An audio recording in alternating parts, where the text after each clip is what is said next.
All right, welcome everyone. I don't think we have any viewers right now, but welcome to our very first Caring Counts live. I believe we're live, so this is pretty cool. It's our very first one, so welcome.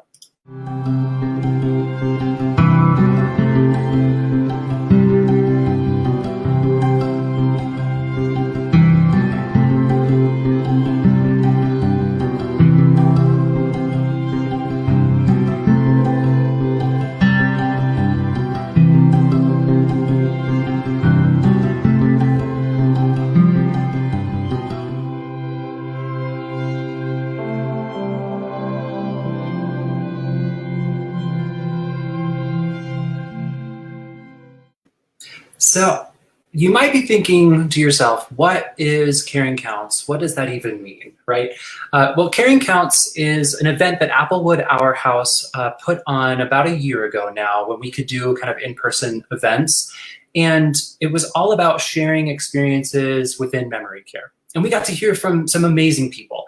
We got to hear from Dr. Potter, in my opinion, a front runner in the research of Alzheimer's here in Colorado. We got to hear from family members. We got to hear from professional caregivers. We even got to hear from someone that has Alzheimer's as well. It was so powerful to hear from all these experiences. And from those experiences, we were able to find kind of common ground, commonalities. And from that common ground, we were able to find support. And it was really cool. We were able to really feel like we were together. And with that support, it really came from, you can find support with your successes. You can find support during your struggles. It was really powerful. So that's our goal with these Facebook Lives. We're no longer able to do, at least at the moment, in-person events. And so now we're taking it to Facebook Live. Caring Counts Live, here we are. And our first guest, I should go over our goal with this, is to find that common ground. And with that, our first guest is Bridget Nemasira. She's also from Applewood Our House. So Bridget, welcome. Thank you for being here. Thank you for having me. Of course, yep, glad you're here. And first of all, let's hear a little bit about you and maybe a little bit about Applewood as well. Okay, I started working from the ground up as we created Applewood. I work in the office area. I do accounting. So I don't have the skills and all the amazing ability that the caregivers and the house managers have. And it's been quite beautiful for me to see how they interact with the residents.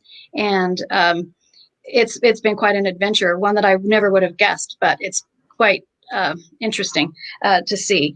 Applewood Our House, we have assisted living memory care homes for five houses for residents with memory care issues. So dementia, Alzheimer's, Parkinson's, any kind of memory care issues. So it's a secured facility. And so I've been with the company since we started. And what else? Well, I would love to hear, I think you have a very unique perspective. You said you're from kind of the back office, if you will, which is still very important work. And we also want to commend our frontline workers as well, of course, caregivers and house managers. But from your perspective, you and your grandmother, you have kind of your own experience with memory care in your family. And I would love to hear more about the experiences you had both working in the industry, but then also the experiences you had with your grandmother as well. And before we get into that, I want to give a big welcome to Dale. Thanks for being here, Dale. I see your comment. So we appreciate your comment. Thank you so much for being here. Bridget, let us know a little bit more about your experiences with your grandmother. Okay, so my grandmother had dementia. We didn't realize that she had dementia. And I work with people who know about dementia. We didn't realize until, I would say, at least 10 years after that she had dementia. And that was quite a surprise because she was a very strong personality. And she was like a big matriarch of a family. And she would like lay down the law and tell you what's what, and you do what she said. And so as the dementia was happening, we would just say, grandma's behaving kind of strange. And what I've found through working with Applewood, well, first of all, it's kind of embarrassing that I didn't recognize it. I don't think it's embarrassing, but go on. Yeah. And I think maybe that is quite a common thing, is you don't recognize it because it does happen gradually. And I mean, she was 94, I believe, something like that. So, for a very long time, she worked She worked until she was 86 years old with the. Okay, wait a second. She worked till she was 86? Yes, she worked till That's she was incredible. 86. Yeah, she Wow. worked for EEOC, which is Equal Employment Opportunity Commission. Okay. Yeah. If you had a discrepancy, if you thought that you weren't being treated fairly in the workplace, she would be the investigator to come and decide whether or not you had a valid case. Would you So say that maybe that's where like laying down the law kind of came from, that investigation and experience, if you will? yeah, probably. And she would too. And she got to the point where she would start to tell stories that weren't actual stories anymore. And she would say, but I know because I'm an investigator. So because of that clout behind her, I think it even made it more difficult for us to recognize that she was having memory issues. Yeah, yeah. Thank you, Christine, for being here, watching from Morrison. Glad you're with us this morning.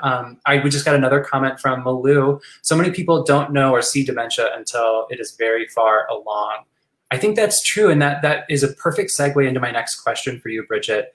You said that you kind of felt embarrassed, which I don't want to take that feeling away. I think that's very valid about not knowing, but I think it's also somewhat common not to know for a little bit. 10 years, 5 years, I don't know. I think everyone's different, but I think that it's more common than we think to not really recognize the signs of dementia. So what more can you tell us about that? What was that like for you, being her granddaughter? Well, the signs still didn't present themselves until after.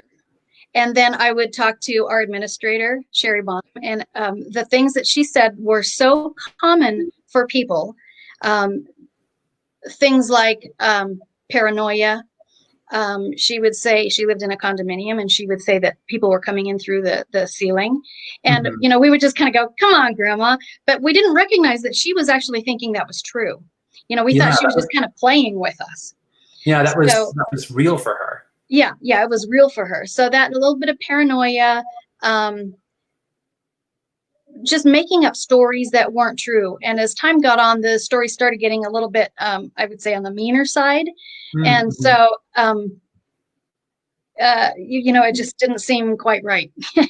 Yeah, you could tell something was kind of off. So looking back about 10 years ago, had you recognized it? I mean, what did you notice as dementia? I mean, some of the stories you've already said about things coming through the vents, did you say?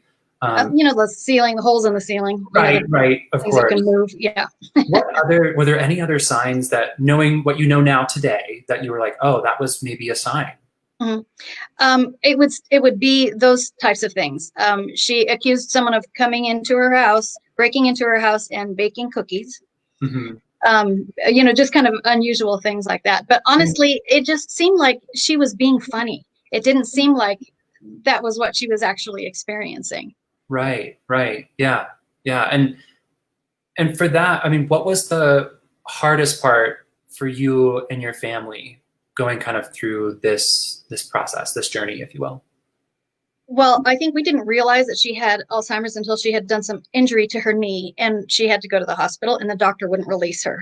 And so at that point, she felt like we were not letting her go home. And we actually didn't have any say at that point. She couldn't be by herself anymore. So I think that was the hard part. I think also through the whole process, the hardest part was not necessarily agreeing with the choices of the POA that she had chosen. Okay. Not the person, but their choices that they were making on her behalf. Right. I understand. Yeah. So let's go back a little bit. She was in the hospital, and that's when kind of the memory care conversation kind of started. Right. Okay. Right. The doctor said she can't go and live in her home anymore. Right. So at that point, you and your family were looking for secured care. Right. Gotcha. Okay. And let's chat a little bit more about this POA situation. You said she not being happy with the decisions being made for her. What happened? What was that like for you? Oh, well, I think she changed her POA multiple times because I think along with the paranoia comes that this person isn't making the right decisions that I want, but she's not recognizing that she can't be on her own anymore. So she would change for several years, actually. On occasion, she would change the POA, the power of attorney. And so at some point she changed it away from my mom, who's an only child. Mm-hmm. And when the decisions were made by, well, she had actually asked one of my siblings and one of my brothers, and he said no, he didn't want to do it. And Right. It's a big responsibility. yeah, it's a big responsibility. And so then when the one finally was making some decisions about where she would go, I thought the decisions should be made with my mom's best interest because it's the only child. And so I was getting a little bit bent out of shape. And then I was talking to my mom, and she said, no, she said she made her power of attorney who she made, and that person's choices are the choices, period. So she was fantastic about it. I was the one kind of like, it should be easier for my mom. It should be closer to my mom, that kind of stuff. So, and I don't think I ever like shared that information with my brother. I just felt bad that I thought that the choices should have been in my mom's best interest since, it was her mom. Right. And I think what we need to recognize here is a sense of recognition that this big change happened within a family, right? Someone needs secured memory care. That's a big change. And we're all everyone in the family, I don't want to speak for you, but if I'm understanding you correctly, everyone in the family is kind of shifting around, finding their new normal. And that dynamic can change, and it can often create some struggles and some things to overcome during those situations. Yeah, definitely. It's a good thing my mom was so level-headed, and she said whatever he chooses is perfectly fine because she chose him. And so that was wonderful. But if all of us had different opinions and we're struggling and fighting with that would be very difficult. And I have seen that on occasion with some of the families in our houses. Right. And so what you're getting at is it's a little more common than we think, or maybe we don't have those preconceived notions, but yeah, it's common for sure. So speaking of, your mom being level-headed, right? I asked you kind of what the hardest part about the whole situation was. What would be the silver lining, the greatest part of this process? The greatest part. Well, there were quite a few things. My sister lives in Singapore, and she came early because we knew that the time was coming near. So she got to spend a lot of time with my grandmother. When my grandmother had passed and we had the funeral, I had such a proud feeling. It was if I was her looking at her family. I was just so proud of everyone. It was kind of took me off guard, took me by surprise that was my response. Yeah, that sounds great, and I'm really glad. You said your sister? Mm-hmm. I have two brothers and a sister. Yeah. Yeah, that's great. That's great. So we have a question that just came in on the comments. It's from Malou, and she's wondering, how did you learn about assisted living homes? Were you part of that process at all, being the granddaughter, and help out with finding those for where she stayed, or in general? I think both. Let's go with both. In general, I had just heard about them through, through Lifetime, assisted living homes. I didn't know until I started working with Applewood that memory care secured is very different. That there's a whole bunch of different levels of assisted living. And I gave our administrator, I gave her phone number to my brother, and she helped him through the process, and I just stayed out of it. So what I'm hearing too, and I see this in this industry a little bit, is really finding a connection within the industry, like an administrator, to ask questions. What type of care am I even looking for right now? What type of care does my loved one need? I think that's really great, and having a personal connection is so important to find those different types of care and the right care for you and your family and your loved one. Would you agree? I would. And if you didn't, if they didn't have our administrator as somebody that they worked with, I wouldn't even know where to start. So right. I can see why it would be very daunting for someone who got this diagnosis or came to the point where they needed someone and didn't know where to even begin. I can see that would be very, yeah. I love that little kind of golden nugget that we just found. Maybe people know it, maybe they don't, but even if you reach out to a facility or a community that you don't think is right, or maybe is not quite the right level of care for you, you can find a connection. And within that community, there are so many people that care that they're going to pass you to someone that will really know what you need, or give you a number or a connection that you can go follow, which is great. That's true. That's true. They're very caring, and they would pass your name to the right person, get you to the right place. If you didn't need memory care, yeah, you're absolutely right. Great. Yeah, that's awesome. Malu, thank you for your question. So appreciate it. If anyone has any other questions about Bridget's experience that maybe we can talk about, you can certainly post those in the comments. We'd be happy to chat about those. So we've talked about your grandma kind of switching POAs and placement and things like that. And you mentioned that she has passed. Now, I'll be honest, we talked a little bit before we went live about some fun funeral, kind of a funeral story that you have. I would love to share that with our audience. I just think it's a really good story. Well, my grandmother had a lot of really great friends that she worked with, obviously, for years at EEOC. And one of the ladies came to the funeral, the memorial service, and then I don't know if it was open, if anybody wanted to come up and talk or whatever, but this lady decided that she did. And she came up and she just talked about how much she enjoyed working with Lee. And this lady also on her, I guess her side job, she was a clown. So in the funeral, this lady did a cartwheel just I guess to cheer everyone up. I'm not really sure why she did it, but it was very funny. Yeah. Yeah, I think that is just such a great story. A kind of a celebration of life, if you will. I just think that's great. So thank you for sharing that. I love that. And then throughout this whole process with your grandmother, from your perspective, being a granddaughter, right? What have you learned from this, and what would you like our audience to kind of take away from your experiences?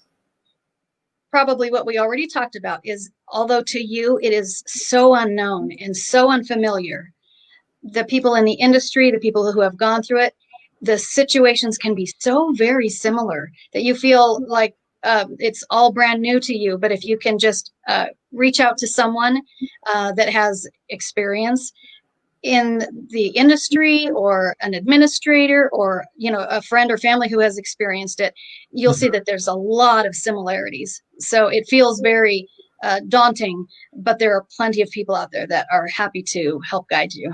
Yeah, and what I'm hearing from you too is taking the first step. That can be really daunting and very challenging, and you should do it definitely in your own time. But taking that first step is so important. And we're a community, an industry of people that care. And so I think that's great. That's so great. So I think that about wraps it up for us here for our very first Caring Counts Live. Bridget, I want to extend the most sincere, biggest thank you I can to you for sharing your story about your grandmother, for all the work that you do for Applewood, and everything. And being here today, I just so appreciate it. So thank you. My pleasure. Thanks for having me. Of course, I'm glad you're here. And we'll be going live every other Wednesday from now on. So we're super excited to be doing these. So in 2 Wednesdays from now, we will have another Facebook Live, and we'll be sharing some more stories, some more commonalities, some more experiences. I'll do a couple other shout outs before we jump off. Melissa, my aunt, is watching. That's so great. She said, great conversation. Thank you, Melissa. Christine commented again, thank you for the story and your time. Thank you, Christine, for being here. We're doing this for you guys to share commonalities and experiences. Dale also said, thank you so much, Bridget. So thank you, Dale, for being here, for watching with us. If you're watching back on the recording, please feel free to comment. We can get your question to Bridget. I can do my best to answer your question. As I said, we're a community that cares, whether it's memory care or assisted living or whatever care you need, we're here to help. So we're super excited. Thanks for being here, and that'll do it for us.